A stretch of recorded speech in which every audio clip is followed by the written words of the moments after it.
For most of you who don't work in television or film, you may assume that all the sounds that you hear when you're watching a show were recorded right there on set at the time of the shoot. But you'd actually be wrong. A lot of the sounds that you hear besides the main dialogue were either recorded or re-recorded after the shoot was over. This is a practice that dates back to the early 20th century when silent films were becoming passé and new productions started incorporating sonic landscapes and effects to drive the emotion and give the audience a much more entertaining viewing experience. Nowadays, modern recording technology and techniques allow us to pretty much do anything we want with audio, so it's no surprise that sound for film is as important, if not even more important, than the film itself. That being said, let's break down the elements of sound for film, which I've placed into 5 simple categories. 1. Dialogue.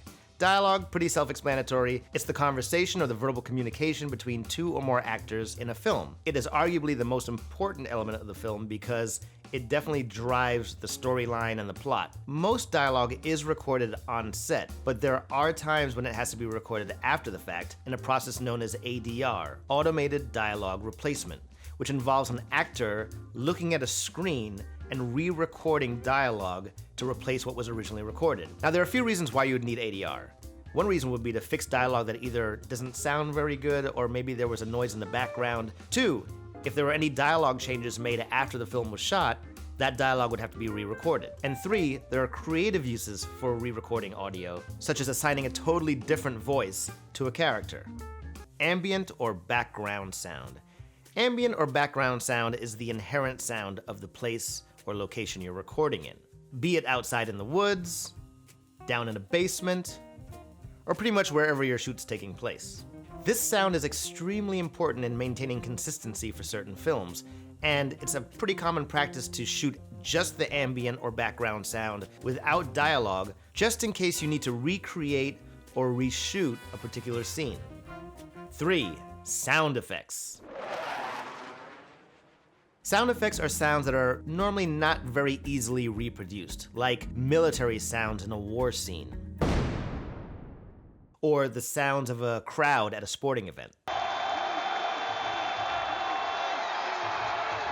Most people will use pre-recorded sound libraries to source these types of sounds, and of course, not surprisingly, there are lots of libraries out there for you to choose from. I should also mention custom sound effects. These are sounds that normally don't appear or exist in the real world, so they often have to be made-up sounds, either by recording some kind of an interesting object or taking the recording of something and manipulating it with effects to get the desired result. For example, here's a dinosaur roaring.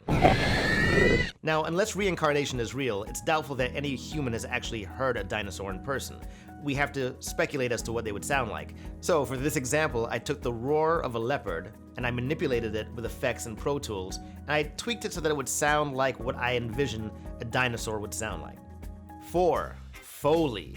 A lot of people have never heard of Foley. It's named after Jack Foley, who pioneered the practice of re-recording the audio of everyday sounds in sync with the film that was already recorded.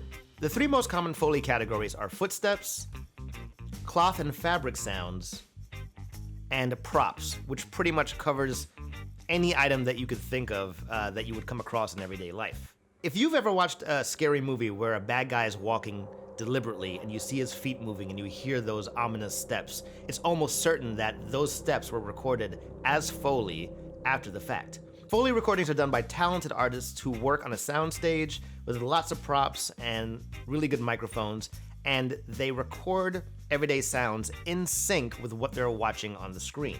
5. Music. Last but certainly not least, music is one of the most important elements of film, as it's used as a way to accentuate the emotion of a particular scene, or as a way to transition from one shot to the next. We did a quick video on this a while back, but here's an example of what I mean. This man is walking on what looks like a deserted road by the sea, and we can use a particular type of music to set the tone of the atmosphere we're trying to create. Let's try something you'd experience when watching an action movie. Something that makes it sound like he's on his way to do battle.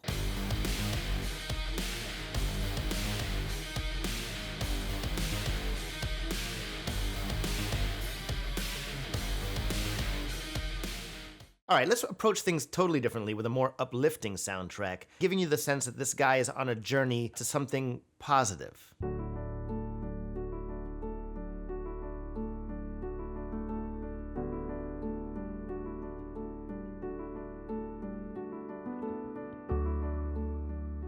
Pretty cool. By the way, if you're new to filmmaking and you need to source music for your productions, there are tons of online resources for soundtrack music. Some of it's free, some of it's subscription-based. If you're a musician yourself, obviously you can create your own soundtracks for your productions. And there you have it, a brief intro to sound for film. I bet now when you watch your favorite shows, you'll be able to recognize sounds and effects that were most likely recorded after shooting took place. Thanks so much for watching. Don't forget to subscribe to the channel. This is AB from B&H, and I'll see you next time.